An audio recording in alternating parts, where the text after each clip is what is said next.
બધાને ભીખુભાઈ ખુમારના રામ રામ. હમણાં એક કાયમ સરસા હાલે છે કે ભાવનગરની માઇલપા લઠ્ઠાકાંડ થયો અને એની ખૂબ સરસાઓ હાલે છે. એની માઇલપા 12-13 માણસોના મૃત્યુ થઈ ગયા અને આ લઠ્ઠાકાંડ થયો અને ચારે કોર બધાએ દોડધામ થઈ ગઈ. પણ આજ આ પહેલો કાંડ નથી, આવા તો અનેક થયા છે. આવા અવારનવાર કાંડ સર્જાતા જ રહે છે. લોકશાહી આવ્યા પછી આવા કાંડ સર્જાતા રહે છે. કારણ એનું એક જ છે કે આ એક જ ગુજરાત અને એ ગુજરાતની માઇલપા જ ગાંધી છે. આવા મહાન પુરુષ કે જેને રાષ્ટ્રપિતા કહેવામાં આવે છે અને એને એક નાના એવા કરી દેવા માટે એક ખાલી ગુજરાતીમાં જ જન્મ્યા છે. એ તો પૂરા હિન્દુસ્તાનના જો રાષ્ટ્રપિતા કહેતા હો તો પૂરા હિન્દુસ્તાનની માઇલપા દારૂબંધી હોવી જોઈએ. અને જો એને નાના જ કરવા હોય, જો એને વેતરી જ નાખવા હોય તો ખાલી પોરબંદર પૂરતા રાખવા જોઈએ, તો આખા ગુજરાતનું કામ. અને પહેલી વાત એ છે કે જ્યાં સુધી કોઈ પણ જાતની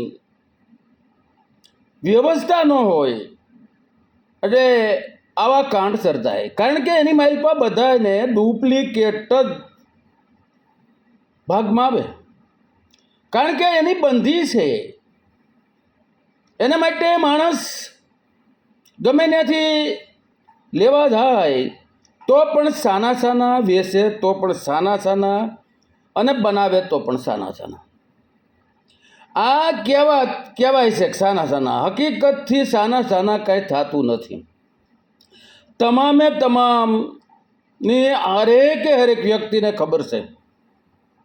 અને આ કેટલા ગંભીર પ્રશ્ન છે કે અમે એક દિવસ બેઠા હતા, ઘણો ટાઈમ થયો, જ્યારે અમે બેઠા હતા અને એની માઇલપા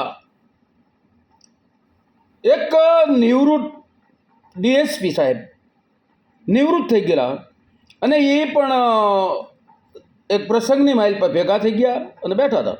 એમાં સરસાથી વાતમાંથી વાત નીકળી એટલે એણે મને પૂછ્યું કે ભીખુભાઈ, આ ગુજરાતની માઇલપા કેટલો દારૂ પીવાતો છે?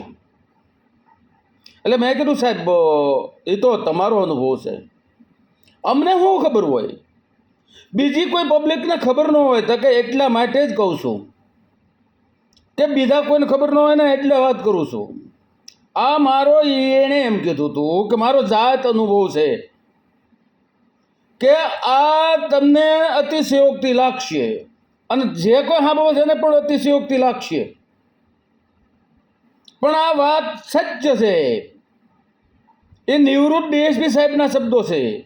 એણે કીધું તું દરરોજ પર ડેની વાત એણે કરી. પર ડે ગુજરાતની માઇલપા 300 ટેન્કર જોઈ છે.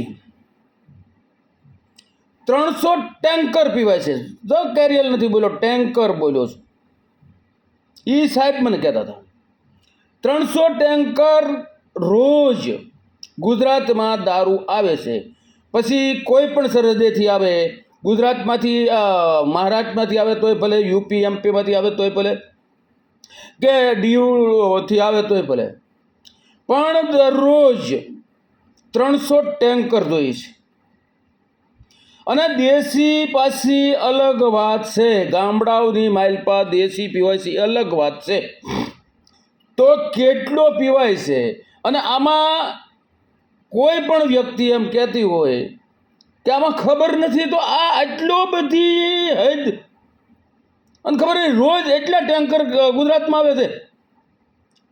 પર ડેની વાત કરી તો ખબર નથી, બધી ખબર છે.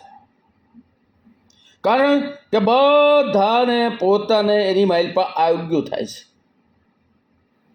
કારણ કે વેચનારા, બનાવનારા અને વેચાવનારા આ 3 કરોડપતિ થાય છે અને પીનારા બરબાદ થાય છે. વેચનારા, જોજો હા બોજો, વેચનારા, બનાવનારા, વેસાવનારા એ કરોડપતિ થાય છે અને પીનારા એ રોડપતિ થાય છે. અને એનિમલ 2000ની સાલનો આંકડો છે. છાપાની માઇલ આવ્યું હતું, મેં વાંચ્યું હતું. એનિમલ એવું ગુજરાત સરકાર તરફથી એનિમલ એવું લખવામાં આવ્યું હતું કે દર વર્ષ દારૂબંધીની પાછળ 2000ની વાત કરું છું, 2000માં દારૂબંધીની પાછળ 15,000 કરોડ રૂપિયાનો ખર્ચો લાગે છે. અત્યારે કેટલો લાગતો હોય એ તો ભગવાન જાણે. આ ત્યારેનો આંકડો 2000ની સાલનો આંકડો છે અને ત્યારે 15,000 કરોડ રૂપિયા દર વર્ષ આ દારૂબંધીની પાછળ વપરાય છે. જો એને છૂટી આપવામાં આવે તો એટલું સામે એનો ટેક્સ આવે, અમુકને આવક થાય.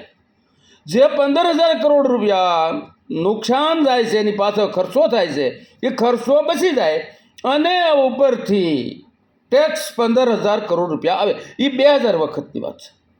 અત્યારે તો ક્યાંય આંકડો પહોંચ્યો છે. હવે આ એક વાત બધા જાણે છે, કોઈ પણ ગુજરાતનું કોઈ પણ એવું સ્થળ નથી કે જ્યાં દારૂ ન મળતો હોય. અને એથી વિશેષ વાત જો કરીએ તો ગુજરાતની માલપા શ્રીમંતોને પીવા માટે એને બધાને લાયસન્સ આપેલા છે. એવા 15 લાખ માણસો પાસે લાયસન્સ છે.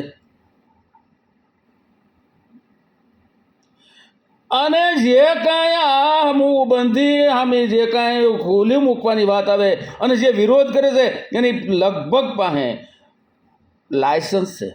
એ બધા પીવે જ છે. અને છતાં આવડી મોટી નુકસાની ભોગવે છે. અને કોઈ પણ જગ્યાએ અમારા એક મિત્ર વાત કરતા હતા કે ભાઈ આ પીનારા પેસેન્જર છે, દારૂ પીનારા પેસેન્જર છે, એ કોઈ પણ સિટીની માઇલ પર, અજાણી સિટીની માઇલ પર ગોતી કેમ લે, એને જડી કેમ જાય? અને તે એને મને વાત કરી હતી. મને કે એમાં જડવાનું કંઈ બીજું હોય જ નહીં. કે કેમ?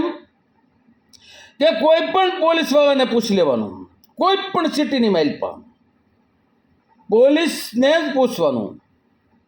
એને પૂછો અને આપી દો, કાઢ્યો આ ચા પાણીના 10-20 રૂપિયા, એટલે એ તરત તમને પૂરેપૂરું એડ્રેસ આપી દે. કારણ કે એને ખબર છે, એ આમ આદમીને ખબર જ નથી, બીજા માણસોને ખબર નથી, એને ખબર છે.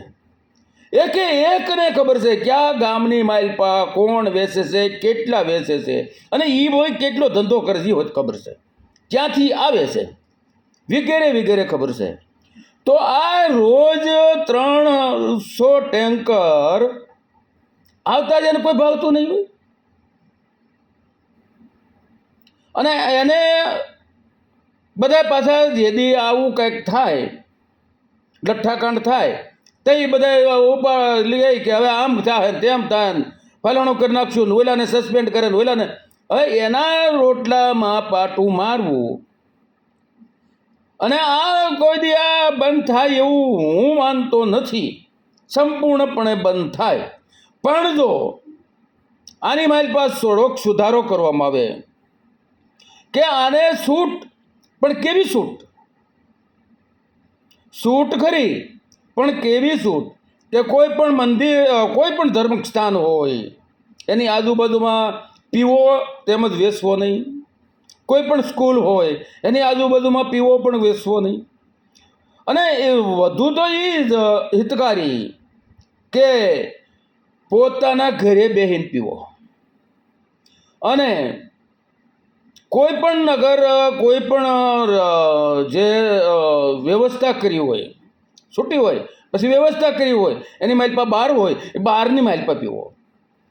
અને કોઈ પણ પી અને ડખો કરે તો એની ઉપર કેસ કરીને એને જેલ ભેગા કરવા. કોઈ પણ જાહેરની માલપત પીવે તો એને પકડી અને એની ઉપર કેસ કરવો. જો આવું કરવામાં આવે અને જો આ રીતે છૂટ દેવામાં આવે તો આ જે કાંઈ થાય છે, મૃત્યુ થાય છે, લઠ્ઠાકાંડ થઈ જાય છે, એ લઠ્ઠાકાંડ તો થાય. કારણ કે આની માલપા તો તમામે તમામ બંધી હોવાથી ઓરિજિનલ વસ્તુ કોઈને મળતી નથી.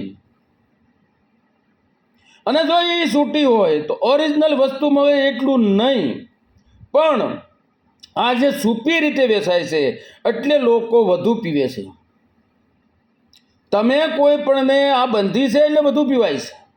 તમે કોઈ પણને એમ કહો કે આ ઓરડો છે એની માલપા બારણું બંધ કરીને તમે કોઈ પણ માણસને કહો કે હું બહાર જાઉં છું, તમે અહીં બેસજો, પણ આ ઓરડો ખોલતા નહીં.